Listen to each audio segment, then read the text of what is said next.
ನಮಸ್ತೆ. ಓದ್ತಾ ಇರೋ ಪುಸ್ತಕದ ಹೆಸರು ಜೀವನ ಸ್ಫೂರ್ತಿಯ ಕಥೆಗಳು. ಬರ್ದಿರೋದು ಮಹಾಬಲ ಸೀತಾಳಭಾವಿ ಸರ್.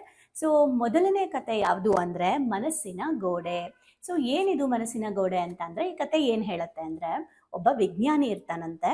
ಆ ವಿಜ್ಞಾನಿ ಒಂದು ಎಕ್ಸ್ಪೆರಿಮೆಂಟ್ ಮಾಡಬೇಕು, ಪ್ರಯೋಗ ಮಾಡಬೇಕು ಅಂತ ಅನ್ಕೊಂಡು ಒಂದು ದೊಡ್ಡ ಟ್ಯಾಂಕ್, ತುಂಬಾ ದೊಡ್ಡ ಟ್ಯಾಂಕ್ಗೆ ಒಂದು ಕಡೆ ಶಾರ್ಕ್ ಮೀನನ್ನ ಬಿಡ್ತಾನಂತೆ.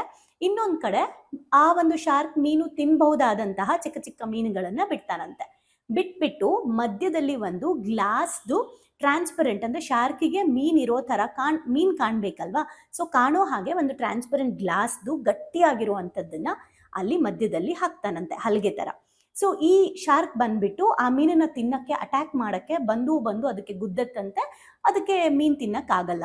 ಪದೇ ಪದೇ ಗುದ್ದಿ ಗುದ್ದಿ ಗುದ್ದಿ ಓ ನಂಗೆ ಮೀನ್ ತಿನ್ನಕ್ ಆಗಲ್ಲ ಅಂದ್ಬಿಟ್ಟು ಅದು ಹಾಗೆ ಹೋಗ್ತಾ ಇರುತ್ತಂತೆ. ಸೊ ಹಿಂಗೆ ಮಾಡ್ತಾ ಮಾಡ್ತಾ ಮಾಡ್ತಾ ಒಂದು ದಿನ ಅದೇ ವಿಜ್ಞಾನಿ ಏನ್ ಮಾಡ್ತಾನಂತೆ, ಆ ಹಲಿಗೆ ಏನಿದೆ ಅಲ್ವಾ, ಆ ಹಲ್ಗೆನ, ಅಂದ್ರೆ ಆ ಗಾಜಿನ ಹಲ್ಗೆನ ಎತ್ಬಿಡ್ತಾರಂತೆ. ಎತ್ತಿದಾಗ ಶಾರ್ಕು ಅಲ್ಲೇ ಇದೆ, ಮೀನ್ಗಳು ಅಲ್ಲೇ ಇದೆ, ಅಲ್ಲಲ್ಲೇ ಇದೆ, ಆ ಮಧ್ಯದಲ್ಲಿ ಹಲ್ಗೆ ಕೂಡ ಇಲ್ಲ. ಆದ್ರೆ ಶಾರ್ಕು ದಿನ ದಿನ ದಿನ ಕಳೀತಾ ಅದು ಮೀನ್ಗಳ ಮೇಲೆ ಆಕ್ರಮಣ ಮಾಡೋದನ್ನ ಸ್ಟಾಪ್ ಮಾಡ್ಬಿಡತ್ತಂತೆ. ಸೊ ಅವಾಗ ಶಾರ್ಕ್ ಜೊತೆಗೇನೆ ಮೀನ್ಗಳು ಓಡಾಡ್ತಾ ಇದ್ರು ಕೂಡ ಶಾರ್ಕು ಮೀನನ್ನ ತಿನ್ನೋದೇ ಬಿಟ್ಬಿಡತ್ತಂತೆ, ಅಂದ್ರೆ ತಿನ್ನೋ ಪ್ರಯತ್ನನೇ ಬಿಟ್ಬಿಡತ್ತಂತೆ. ಸೊ ಈ ಪ್ರಯೋಗದಿಂದ ನಾವೇನ್ ಕಲಿಬಹುದು ಅಂತ ಅಂದ್ರೆ, ಇದನ್ನ ವಿಜ್ಞಾನಿ ಏನ್ ಮಾಡಿದ್ದು ಅಂದ್ರೆ, ಒಬ್ಬ ಮನುಷ್ಯನ ಮೆದುಳು ಪದೇ ಪದೇ ಪ್ರಯತ್ನ ಮಾಡಿ ಆ ಪ್ರಯತ್ನ ಫಲಿಸದೇ ಇದ್ದಾಗ ಪ್ರಯತ್ನವನ್ನ ನಿಲ್ಲಿಸ್ಬಿಡತ್ತೆ. ಇದು ನನ್ನ ಕೈಲಾಗಲ್ಲ, ಇದು ನನ್ನ ಕೈಲಾಗಲ್ಲ, ಇದು ನನ್ನ ಕೈಲಾಗಲ್ಲ ಅಂತ ಮೆದುಳಿಗೆ ಮೆಸೇಜ್ ಪಾಸ್ ಮಾಡಿ ಮೆದುಳು ಈ ಕೆಲಸ ನನಗಾಗಲ್ಲ ಅಂದ್ಬಿಟ್ಟು ಸ್ಟಾಪ್ ಮಾಡಿಬಿಡತ್ತೆ. ಆಗ ಆ ಕೆಲಸ ಆಗೋದೇ ಇಲ್ಲ. ಹಿಂಗೆ ಬ್ರೈನ್ ವರ್ಕ್ ಆಗುತ್ತೆ ಅಂತ ವಿಜ್ಞಾನಿ ಪ್ರಯೋಗ ಮಾಡಿದ್ರಂತೆ. ಸೊ ಈಗ ನಾವು ನಮ್ಮ ಲೈಫ್ನ ನೋಡ್ಕೊಳ್ಳೋದಾದ್ರೆ, ನಾವು ಹಾಗೆ ಅಲ್ವಾ, ಎಷ್ಟೊಂದು ಪ್ರಯತ್ನ ಮಾಡಿದೆ, ಅವಾಗಿಂದ ಬರೀ ಕಷ್ಟ, ಅವಾಗಿಂದ ನಾನು ಹಾಗೆ ಇದ್ದೀನಿ, ನಂಗೆ ಏನೇ ಮಾಡಿದ್ರು ಕೂಡ ಪರಿಹಾರ ಆಗ್ತಾನೇ ಇಲ್ಲ. ಸೊ ಪ್ರಯತ್ನ ಮಾಡಿ ಮಾಡಿ ಸಾಕಾಗ್ಬಿಟ್ಟಿದೆ, ಎಲ್ಲ ಜ್ಯೋತಿಷ್ಯರ ಹತ್ರ ಆಗೋಗ್ಬಿಟ್ಟಿದೆ, ಎಲ್ಲ ಮುಗ್ದೋಗ್ಬಿಟ್ಟಿದೆ ಅಂತ ಹೇಳ್ತೀವಿ ಅಲ್ವಾ. ಅದು ಯಾಕೆ ಹಂಗಾಗುತ್ತೆ ಅಂದರೆ, ಏನಕ್ಕೆ ನಮಗೆ ಪರಿಹಾರ ಸಿಗಲ್ಲ ಅಂದರೆ, ಬ್ರೈನು ಪರಿಹಾರ ಸಿಗಲ್ಲ ಆಗಲ್ಲ ಅಂತ ಪ್ರಯತ್ನ ಪಡೋ ಮನಸ್ಥಿತಿಯನ್ನೇ ಸ್ಟಾಪ್ ಮಾಡಿಬಿಟ್ಟಿರುತ್ತೆ. ಹಾಗಾಗಿ ನಮಗೆ ಪ್ರಯತ್ನ ಮಾಡೋದನ್ನ ಸ್ಟಾಪ್ ಮಾಡಿ ಪರಿಹಾರ ತಗೊಳ್ಳೋದು ಕೂಡ ಸ್ಟಾಪ್ ಆಗಿಬಿಟ್ಟಿರುತ್ತೆ.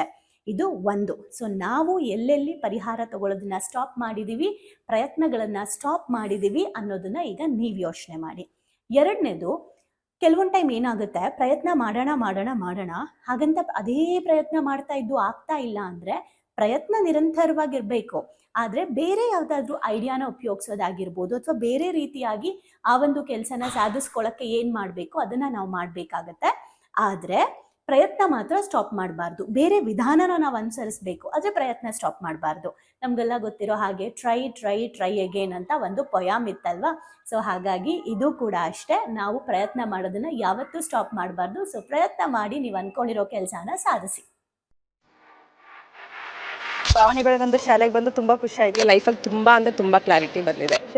ತುಂಬಾನೇ ಬದಲಾವಣೆ ಆಗಿದೆ. ನಂಗೆ ತುಂಬಾ ಖುಷಿ ಇದೆ ನಾನು ಇಲ್ಲಿಗೆ ಬಂದಿರೋದು. ನನಗೆ ತುಂಬಾ ಖುಷಿ ಆಗ್ತದೆ. ಪ್ರತಿಯೊಂದಕ್ಕೂ ಸ್ಫೂರ್ತಿ ಸಿಕ್ಕಿದೆ, ನೆಮ್ಮದಿ ಸಿಕ್ಕಿದೆ. ಒನ್ ವರ್ಡ್ ಅಲ್ಲಿ ಹೇಳ್ಬೇಕಂದ್ರೆ ಇಟ್ ಈಸ್ ಅಲ್ಟಿಮೇಟ್. ಲೈಫ್ ತುಂಬಾ ಕಾಂಪ್ಲಿಕೇಟ್ ಅನ್ಕೊಂಡಿದ್ದೆ, ಬಟ್ ಈ ಕ್ಲಾಸಿಗೆ ಸೇರಿದ್ಮೇಲೆ ತುಂಬಾ ಈಸಿಯಾಗಿ ಅರ್ಥಪೂರ್ಣವಾಗಿ ಹೇಗೆ ಜೀವಿಸ್ಬೇಕು ಅನ್ನೋದು ಗೊತ್ತಾಯ್ತು. ಆಕ್ಚುಲ್ ಆಗಿ ನಂಗೆ ತುಂಬಾ ಖುಷಿ ಇದೆ ನಾನು ಇಲ್ಲಿಗೆ ಬಂದಿರೋದು.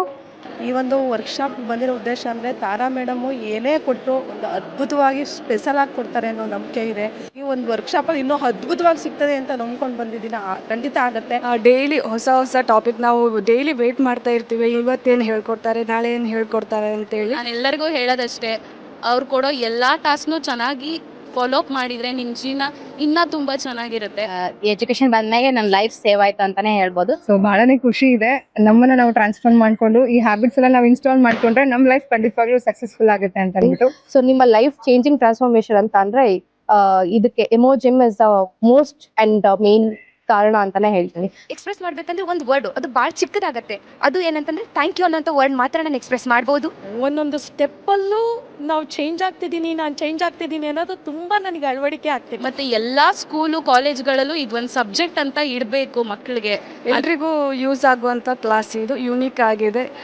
ಇಮೋಜಿಮ್ ಟೀಮ್ಗೆ ಥ್ಯಾಂಕ್ ಯು. ಎಲ್ಲ ನಡೆಸ್ತಾ ಇರುವಂಥ ತಾರಾ ಮೇಡಮ್ಗೆ, ಸಂದೇಶ್ ಸರ್ಗೆ, ಜೊತೆಗೆ ಎಮೋಜಿನ್ ಟೀಮ್ಗೆ thank you so much. So ಯಾರ್ಯಾರೆಲ್ಲ ಸೇರ್ಕೊಂಡಿಲ್ಲ ದಯವಿಟ್ಟು ಸೇರ್ಕೊಳ್ಳಿ. So it is very ಯೂಟಿಲೈಸಿಂಗ್.